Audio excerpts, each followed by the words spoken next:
چوری کو اگر معاشرہ برا نہیں سمجھتا نا، ہمارا معاشرہ، تو ہم لوگ سارے چور بھی ہوتے۔ مسلمانوں نے جو چوری چھوڑی ہوئی ہے وہ اللہ کے ڈر سے نہیں چھوڑی ہوئی ہے۔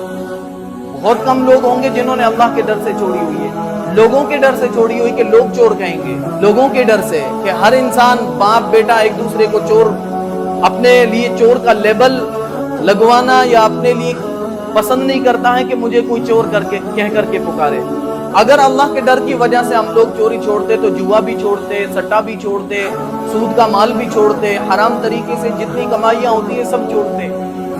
لیکن مسلمانوں کی جو میں سمجھتا ہوں اپنے معاشرے میں 50% سے زیادہ، 60-70% ہماری کمائی ایسی ہوتی ہے جو حلال طریقے سے ہمارے پاس نہیں آتی۔ حرام غذا کی وجہ سے، حرام روزی کی وجہ سے جو انسان کے اندر، انسان جو گرو کرتا ہے، انسان کی باڈی بنتی ہے، خون بنتا ہے، اس کی نمائش ہوتی ہے، تو وہ بھی اس کے رگوں میں حرام ہوتا ہے۔ تو اس بات کو ہمیں بہت مہتو دینے کی ضرورت ہے۔ تہجد پڑھنا اتنا ضروری نہیں ہے جتنا ضروری حلال روزی کھانا ضروری ہے۔ حج کرنا اتنا ضروری نہیں ہے جتنا ایک حرام سے بچا جائے۔ مسجدیں 2-2 کروڑ کی اپنی طرف سے بنا دینا اتنا ضروری نہیں ہے جتنا ضروری ہے حرام سے بچا جائے۔ ہم یہ سمجھتے ہیں یا ہمارا معاشرہ پتہ نہیں کس راستے پر نکل پڑا ہے، حرام کو کوئی گناہ ہی نہیں سمجھا جاتا ہے، حتیٰ کہ حدیث کے اندر آتا ہے بسا اوقات عبادات قبول نہیں ہوتی ہے، نمازیں قبول نہیں ہوتی ہے جو حرام روزی جس کی ہوتی ہے۔ اس لیے تھوڑے پہ صبر کر لیں، کم پہ صبر کر لیں، تھوڑے پہ، چھوٹے پہ، بیکار پہ صبر کر لیں، لیکن حرام کی طرف نہ جائیں۔ بہت بڑی اسلام کی تعلیم حلال روزی پر فوکس کرتی ہے۔ انسان کی روزی حلال ہونی چاہیے۔ دیکھا جاتا ہے کہ ہر ایک، کوئی بڑے پیمانے پر، کوئی چھوٹے پیمانے پر، کوئی اس سے چھوٹے پیمانے پر حرام روزی کسی نہ کسی درجے میں جڑی ہوئی ہے۔ جھوٹ بول کر کے ہو، دھوکے بازی کر کے ہو۔ دیکھا جاتا ہے عام طور پر لوگوں کو کہا جاتا ہے کہ جہاں اپنی جان پہچان ہوتی ہے تو وہاں کہا جاتا ہے کہ جب سوسائٹی میں جاؤ، مارکیٹ میں جاؤ، تو ایسے لوگوں کو تلاش کیا کرو جو اپنے لوگ ہوں، اپنوں سے خریداری کیا کرو تاکہ اپنا مال اپنے بھائی تک پہنچے۔ تو سامنے سے جواب دیا جاتا ہے کہ مولانا آپ کو پتہ نہیں ہے، ہم لوگ مسلمان بھائی سمجھ کر کے اس کی دکان پر یا اس سے ویوہار کرتے ہیں، اس سے خرید و فروخت کرتے ہیں کہ چلو اپنے بھائی کا فائدہ ہو جائے گا۔ لیکن جو سامنے والا مسلمان ہے، دکاندار ہے، وہ مسلمان سمجھ کر کے اور اچھے سے ڈھونڈتا ہے کہ یہ تو کہاں جائے گا، اپنے پاس ہی آئے گا، اپنا رشتہ دار ہے، مسلمان ہے، اپنے پاس ہی آئے گا۔ وہ 50 والی 200 میں بیچتا ہے۔ ایسا نہیں کرنا چاہیے۔ ہمارے جو معاملات ہیں حلال طریقے سے ہمیں وہ معاملات انجام دینے چاہیے۔ اکابرین فرمایا کرتے تھے کہ کسی کو تہجد پڑھتے ہوئے دیکھ کر، بڑی بڑی رکعتیں پڑھتے ہوئے دیکھ کر کے آپ ولی سمجھو، یہ ضروری نہیں ہے کہ وہ ولی ہو، لیکن جس کے معاملات صاف ستھرے ہوں، جس کی روزی صاف ستھری ہو اور ساتھ میں وہ نماز کا پابند ہو، تو آپ یقین کر لو کہ یہ دنیا کا سب سے بڑا ولی ہے۔ اس لیے آج ضرورت ہمیں اس بات کی، ہم اپنے حلال روزی کے اوپر فوکس کریں۔ ہماری روزی حرام ہونے کی وجہ سے ہم طرح طرح کی دنیاوی اعتبار سے بھی گھاٹوں میں گئے ہوئے ہیں اور اخروی اعتبار سے بھی ہم نقصان کا سودا کر رہے ہیں۔ شادیوں میں بے حیائی، ہمارے بچے نشوں میں چلے جاتے ہیں، زناؤں کے اڈوں پہ چلے جاتے ہیں۔ اس کی واحد ریزن یہ ہے کہ اس کی جو باڈی بنی ہوئی ہے حرام روزی کی وجہ سے بنی ہوئی ہے، اس سے نیک اعمال ہوتے ہی نہیں ہیں۔ اگر حرام کی روزی اندر گئی ہے تو پھر اس سے جو انویسٹ ہوگی وہ بھی حرام میں جائے گی۔ اس لیے مسلمانوں، کسی کو تانا دینا یا کسی کے اوپر طنز کرنا مقصد نہیں ہے۔ میں بھی آپ کے ساتھ ہی اس میں شریک ہوں، میں بھی اس معاشرے کا ایک حصہ ہوں۔ ہم سب کو اس بات کی آج ضرورت ہے کہ ہم اپنی روزی کو صفائی کے ساتھ، حلال کے ساتھ اپنی روزی کمانے کی کوشش کریں۔ بسم اللہ الرحمن الرحیم، وصلی اللہ علی النبی الکریم۔ اعوذ باللہ من الشیطان الرجیم، بسم اللہ الرحمن الرحیم۔ انا انزلناہ فی لیلۃ القدر وما ادراک ما لیلۃ القدر لیلۃ القدر خیر من الف شہر تنزل الملائکۃ والروح فیہا بإذن ربہم من کل امر سلام ہی حتی مطلع الفجر۔ 30ویں پارے کی سورۃ القدر کا آج سبق ہے۔ سورۃ القدر میں اللہ رب العزت نے رمضان المبارک کے اندر جو ایک شب آتی ہے، ایک رات آتی ہے، اس رات کا ذکر فرمایا ہے، جس کو شب قدر کہا جاتا ہے، لیلۃ القدر کہا جاتا ہے۔ عام طور پر جو اپنے یہاں جس کو 27ویں رات جس شب کا تصور کیا جاتا ہے اس رات کا یہاں پر ذکر ہے۔ اس رات کو لیلۃ القدر کہا جاتا ہے۔ شان نزول یعنی اس صورت کا پس منظر یہ ہے، یہ صورت کب نازل ہوئی اور کس واقعے کی بنیاد پر نازل ہوئی۔ ہوا دراصل یوں کہ نبی علیہ الصلوۃ والسلام نے ایک موقع پر صحابہ اکرام کے سامنے بنی اسرائیل کے کسی شخص کا ذکر کیا۔ کوئی آدمی تھا بنی اسرائیل، یعنی پہلی جو انبیاء کرام نبی علیہ الصلوۃ والسلام کے جو پہلے نبی تھے، ان نبیوں کی امت میں ایک شخص کا آپ علیہ الصلوۃ والسلام نے ذکر فرمایا کہ وہ ایک شخص تھا جو رات بھر 80 سال تک، بلکہ 1000 مہینے یعنی 80 سال اس نے رات کو عبادت میں گزارا۔ لگاتار ہر رات کو وہ 80 سال تک اس نے عبادت میں اس رات کو گزارا، اور صبح ہوتے ہی وہ اللہ رب العزت کے راستے میں جہاد کرنے کے لیے نکل جاتا تھا۔ مسلسل 80 سال تک اس کا یہی معمول تھا۔ رات بھر اللہ کے سامنے کھڑا ہوتا تھا، نوافل پڑھتا تھا، نمازیں پڑھتا تھا، اللہ کی عبادت کرتا تھا، اللہ کی یاد میں وہ رات گزارتا تھا، اور صبح ہوتے ہی وہ میدان جہاد میں جہاد کے لیے اللہ رب العزت کے کلمے کے لیے، اللہ کی دعوت کی بلندی کے لیے وہ جہاد میں نکل جایا کرتا تھا۔ ایسے شخص کا نبی علیہ الصلوۃ والسلام نے ذکر فرمایا صحابہ اکرام کے سامنے کہ پہلی امتوں میں ایسے اچھے اور نیک لوگ بھی گزرے ہیں۔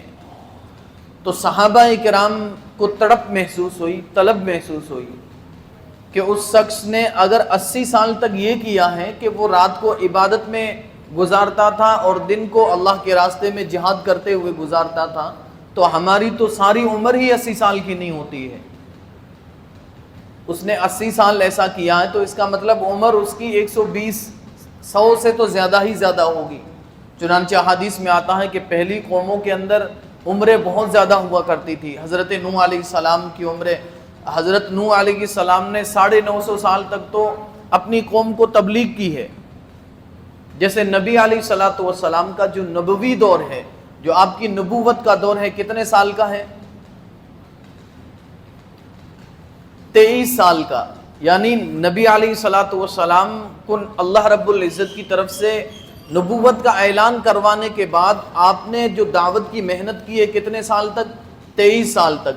40 سال کی عمر جب آپ کی ہوئی تو آپ کو نبوت ملی، اور 63 سال کی عمر میں جب آپ تھے تو آپ اس دنیا سے تشریف لے گئے۔ تو یہ 23 سال کی مدت میں نبی علیہ الصلوۃ والسلام نے یہ محنت کی ہے۔ لیکن جو حضرت نوح علیہ السلام کی جو دور نبوت ہے 950 سال تو وہ بددعا سے پہلے ہے۔ یعنی نوح علیہ السلام کو اللہ رب العزت نے نبی بنایا، اور نبی بنانے کے بعد وہ اپنی قوم کو سمجھاتے رہے، اپنی قوم کو بت پرستی سے، شرک سے، بدعات سے نکال کر، مندروں سے نکال کر، پتھروں کی پوجا کرنے سے نکالنے کی دعوت دیتے رہے، آگ کی پوجا کرنے کی سے نکال کر اللہ کی طرف آنے کی دعوت دیتے رہے۔ سورج کے لوگ پجاری تھے، ان کو حضرت نوح علیہ السلام اللہ کی عبادت کی طرف بلاتے 950 سال ہو گئے، لیکن پھر بھی ان لوگوں کے اوپر کوئی اثر نہیں ہوا۔ بالآخر حضرت نوح علیہ السلام نے دعا کی، اس کے بعد ایک لمبے زمانے تک کئی سو سال اور حضرت نوح علیہ السلام زندہ رہے۔ تو کہنے کا مطلب یہ ہے کہ پہلے کی جو قومیں تھیں، جو پہلے جو انبیاء اکرام تھے اور ان کی جو امتیں تھیں، ان کی عمریں بہت زیادہ ہوا کرتی تھی۔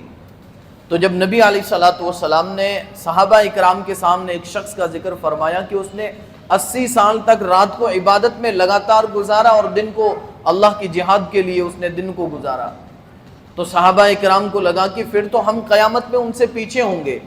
ہماری جو بلوغت سے لے کر کے، یعنی آدمی کے بالغ ہونے سے لے کر کے، جب آدمی مکلف ہوتا ہے، انسان اللہ کے جو آرڈرز ہیں، جو اللہ کے حکم ہے، ان کا مکلف کب بنتا ہے؟ جب وہ بالغ ہو جاتا ہے، یعنی وہ قریباً 13 14 15 سال کی عمر کو پہنچ جاتا ہے تو اس کے اوپر نماز بھی فرض ہے، یعنی اللہ کے جتنے احکام ہیں، اللہ کے جتنے آرڈرز ہیں، سب اس کے اوپر لاگو ہوتے ہیں۔ تو 15 سے لے کر کے 60 تک کل ملا کر کے 40 45 سال بچتے ہیں۔ تو صحابہ اکرام کو محسوس ہوا کہ پھر تو جب کل قیامت کے دن اللہ کی طرف سے انعامات دیے جائیں گے، جب کی ہوئی اعمال کی بنیاد پر کہ اس نے اتنی نفلیں پڑھی ہے، اس نے اتنی نمازیں پڑھی ہے، اس نے اتنے عمرے کیے ہیں، اس نے اللہ کے راستے میں اتنا مال خرچ کیا ہے، اس وقت ہمارے پاس تو 25 30 40 سال کی عبادت ہوگی اور ان لوگوں کے پاس 80 سال کی عبادت ہوگی، تو ہم پیچھے رہ جائیں گے۔ تو صحابہ اکرام کو جب یہ طلب محسوس ہوئی تو اللہ رب العزت نے اس سورت کو، جس کو سورۃ القدر کہا جاتا ہے، اللہ رب العزت نے اس سورت کو نازل فرمایا۔ اس سورت کے اندر نازل فرمایا انا انزلناہ فی لیلۃ القدر، کہ یقیناً ہم نے اس کو یعنی قرآن پاک کو، کلام پاک کو، قرآن مجید کو فی لیلۃ القدر، شب قدر میں اتارا ہے، یعنی ایک رات کے اندر، قدر والی رات کے اندر اتارا ہے۔ وما ادراک ما لیلۃ القدر، اور اے نبی آپ کو نہیں معلوم کہ وہ قدر والی رات کیا ہے؟ لیلۃ القدر خیر من الف شہر، وہ قدر والی رات، وہ شب قدر، لیلۃ القدر خیر من الف شہر، 1000 مہینے سے بہتر ہے۔ وہ رات تو ایک ہے لیکن 1000 مہینے سے بہتر ہے۔ 1000 مہینے کا اگر کیلکولیشن کیا جائے تو قریباً 83 سال بنتے ہیں، 83 ایئرس، 83 سال۔ تو وہ رات تو ایک ہے لیکن اس کی منزلت، اس کا مقام اور مرتبہ 1000 مہینے یعنی 83 سال سے بھی زیادہ ہے۔ اس ایک رات کے اندر جو شخص عبادت کر لیتا ہے، جو اللہ کی یاد میں گزار لیتا ہے، تو اس کے نامۂ اعمال میں ایک رات کی عبادت کا ثواب 83 سال کی عبادت سے بھی زیادہ لکھا جاتا ہے۔ 83 سال کا عبادت کا ثواب نہیں، اس سے بھی زیادہ۔ کتنا زیادہ؟ 1 گنا، 2 گنا، ڈبل، 10 گنا، کوئی قید نہیں ہے۔ 83 سال سے بھی زیادہ اس کے نامہ اعمال میں وہ اعمال کا ثواب لکھا جاتا ہے۔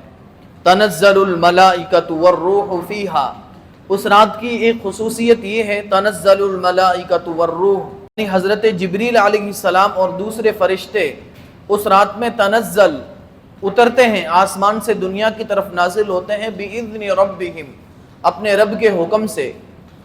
اللہ رب العزت کی طرف سے اس رات کو تمام فرشتوں کو حکم ہوتا ہے کہ جاؤ زمین پر چلے جاؤ۔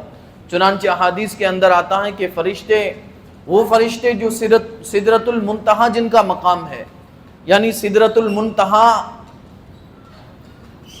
7ویں آسمان پر ایک ایسی جگہ ہے جہاں سے آگے فرشتے بھی نہیں جا سکتے، وہ فرشتوں کا آخری اسٹاپ ہے، وہاں سے آگے فرشتے بھی نہیں جا سکتے۔ نبی علیہ الصلوۃ والسلام اس سے آگے معراج کے موقع پر تشریف لے گئے ہیں۔ بہرحال تو وہ سدرۃ المنتہا کے جو ارد گرد فرشتے رہتے ہیں، جو جن کا ٹھکانہ اور جن کا مقام وہ ہے، ان فرشتوں کو احادیث کے اندر آیا ہے کہ ان فرشتوں کو اللہ رب العزت کی طرف سے حکم ہوتا ہے کہ جبریل امین کو ساتھ لے کر کے زمین پر جاؤ۔ چنانچہ وہ فرشتے زمین پر آتے ہیں اور تمام انسانوں کو سلام کرتے ہیں اور ان تمام انسانوں کے لیے دعا کرتے ہیں جن کو وہ عبادت کرتے ہوئے، اللہ کا ذکر کرتے ہوئے یا اللہ کی یاد میں وقت گزارتے ہوئے اس رات میں جس کو بھی دیکھتے ہیں، تو وہ فرشتے اللہ رب العزت سے ان کی مغفرت کے لیے، ان کی معافی کے لیے، ان کی سلامتی کے لیے دعا فرماتے ہیں۔ تنزل الملائکۃ والروح فیہا، اس رات میں فرشتے اور حضرت جبریل اترتے ہیں، بِإِذْنِ رَبِّهِمْ، اپنے رب کے حکم سے، من کل امر، ہر طرح کے کام لے کر کے، ہر طرح کے معاملے لے کر کے، سلام، وہ رات سراپا سلامتی والی ہے، یعنی وہ پوری رات سلامتی والی ہے۔ جو اس رات کی قدر ہے یا اس رات کے جو فضائل ہے، وہ ایسا نہیں ہے کہ آدھی رات میں ہوتا ہے یا رات کے ایک حصے میں ہوتا ہے، بلکہ پوری رات کے اندر وہی اس رات کا مقام ہے، وہ سراپا سلامتی والی رات ہے۔ یہ حتی مطلع الفجر، اور وہ رات صبح فجر تک رہتی ہے، طلوع فجر تک وہ رات رہتی ہے، اور اس کا جو فضیلتیں ہیں، جو اس کی روحانیت ہے، وہ طلوع فجر تک، یعنی جب سے فجر کی نماز کا وقت شروع ہوتا ہے، سحری کے وقت سے ختم ہو کر کے صبح صادق جب ہوتی ہے، تو اس وقت تک اس رات کی یہ فضیلتیں باقی رہتی ہیں۔ بہرحال یہ سورۃ القدر ہے۔ قدر کے کیا معنی ہیں؟ قدر کے 2 معنی ہیں۔ ایک تو قدر کے معنی ہیں قدر، شرف، عظمت، مقام اور مرتبہ، یعنی مقام اور مرتبے والی رات، عظیم رات، یہ معنی مراد ہو سکتے ہیں۔ شرافت والی رات، کرامت والی رات، وہ رات جس میں بڑے بڑے گناہوں کو اللہ رب العزت معاف فرما دیتے ہیں، بڑے بڑے گنہگاروں کی بخششیں ہو جاتی ہیں۔ تو ایک تو قدر کے معنی یہ لیلۃ القدر، لیل عربی میں کہتے ہیں رات کو، قدر یعنی شرافت والی، کرامت والی، فضیلت والی رات۔ اور دوسرے القدر کے معنی تقدیر کے بھی آتے ہیں، تقدیر، اللہ رب العزت کی طرف سے جو کچھ لکھا جا چکا، جو کچھ متعین ہو چکا، مقدر ہو چکا۔ تو اس رات کو لیلۃ القدر اگر دوسرے معنی میں بھی مراد لے تو احادیث کے اندر آتا ہے کہ اس رات کے اندر ایک خاص کام اور خاص عمل یہ بھی ہوتا ہے کہ پورے ایک سال کے لیے، جو اگلی شب قدر تک ایک رات کے لیے ہر انسان کے متعلق ایک سال میں جو جو اس کے ساتھ پیش آنے والا ہوتا ہے وہ اللہ کی تقدیر میں پہلے لکھا ہوا ہوتا ہے، اللہ کے مصحف میں پہلے لکھا ہوتا ہے، لوح قلم میں، لوح محفوظ میں سب کچھ لکھا ہوا ہوتا ہے۔ لیکن ایک رات کے لیے جس انسان کے ساتھ جو جو بھی ہوتا ہے تو فرشتوں کو وہ تمام امور سونپ دیے جاتے ہیں کہ اس ایک سال کے اندر فلاں اتنے اتنے لوگوں کو موت دونی ہے، اتنے لوگوں کی روزی کو ایک سال کے اندر اتنا بڑھانا ہے، کون کون اس سال کے اندر حج کرنے جائے گا، کس کا انتقال ہوگا، کس کو بچہ ہوگا، کس کو اولاد ہوگی۔ یعنی اس ایک رات کے اندر جو تقدیر میں لکھا ہوتا ہے وہ وہاں سے فرشتوں کے حوالے ایک سال کی لمٹ کے لیے اور ایک سال کا وہ نصاب دے کر کے ان کو فرشتوں کے حوالے کر دیا جاتا ہے۔ تو گویا اس اعتبار سے یہ تقدیر والی رات ہے کہ تقدیر کے جو فیصلے ہیں وہ فیصلے ایک سال تک کے لیے فرشتوں کے حوالے کر دیے جاتے ہیں۔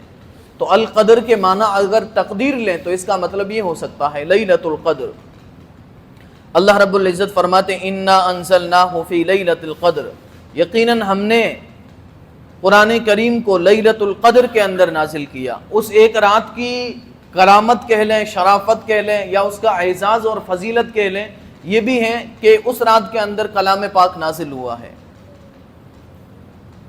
اس کا ایک مطلب یہ بھی ہو سکتا ہے کہ لوح محفوظ سے آسمان دنیا پر جو پہلی مرتبہ پورا قرآن کریم نازل ہوا وہ شب قدر کو نازل ہوا، اور اس کے بعد جبریل علیہ السلام آہستہ آہستہ موقع موقع سے نبی علیہ السلام کو آ کر کے قرآن کریم کا کچھ حصہ بتایا کرتے تھے۔ احادیث کے اندر آتا ہے کہ جتنی بھی آسمانی کتابیں ہیں، تورات، انجیل، زبور، پہلے نبیوں کے اوپر جتنی کتابیں نازل ہوئی ہیں وہ سب رمضان المبارک کے اندر نازل ہوئی ہے۔ تو اس ایک رات کی شب قدر کی، لیلۃ القدر کی ایک فضیلت یہ ہے کہ قرآن کریم جیسا دستور اور کلام پاک جیسا عظیم کلام، اللہ رب العزت کا کلام، وہ بھی اس رات کے اندر نازل ہوا ہے۔ کہ جس قرآن کے بارے میں اللہ رب العزت نے قرآن کریم کے اندر ارشاد فرمایا کہ یہ قرآن اگر انسان کے علاوہ کسی اور مخلوق پر اتار دیا جاتا، حتیٰ کہ اگر پہاڑ پر نازل کر دیا جاتا تو پہاڑ اس کے بوجھ کی وجہ سے ٹوٹ جاتا، چورا چورا ہو جاتا۔ ایسا مقدس کلام جو اللہ رب العزت کی مبارک زبان سے نکلا ہوا کلام ہے، جو باتیں ہیں وہ اس رات کے اندر نازل ہوئی، یہ بھی اس رات کی بڑی فضیلت ہے۔ وما ادراک ما لیلۃ القدر۔ اب سوال یہ ہوتا ہے کہ یہ لیلۃ القدر رمضان میں کب ہوتی ہے؟ قرآن اور احادیث کا مطالعہ کرنے سے یہ بات تو معلوم ہو جاتی ہے یا اس بات کا یقین ہو جاتا ہے کہ یہ جو شب قدر والی رات ہے، لیلۃ القدر کی رات ہے، یہ رمضان المبارک میں ہوتی ہے۔ اور جو اکثر احادیث ہیں وہ اس بات کا تقاضا کرتی ہے کہ یہ جو رات ہوتی ہے اکثر جو رمضان المبارک کا آخری عشرہ ہے، یعنی آخری جو 10 دن ہیں اس کے اندر یہ ایک رات ہوتی ہے۔ چنانچہ امی عائشہ صدیقہ رضی اللہ تعالی عنہ کی ایک روایت فرماتی ہے، نبی علیہ الصلوۃ نے ارشاد فرمایا تحروا لیلۃ القدر فی العشر الاواخر، کہ لیلۃ القدر کو، شب قدر کو رمضان المبارک کے آخری 10 دنوں میں تلاش کیا کرو۔ تو گویا یہ آخری 10 دن میں ہوتی ہے۔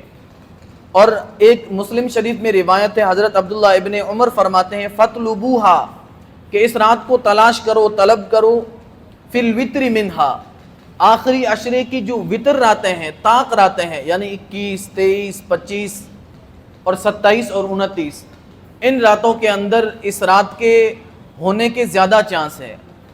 عام طور پر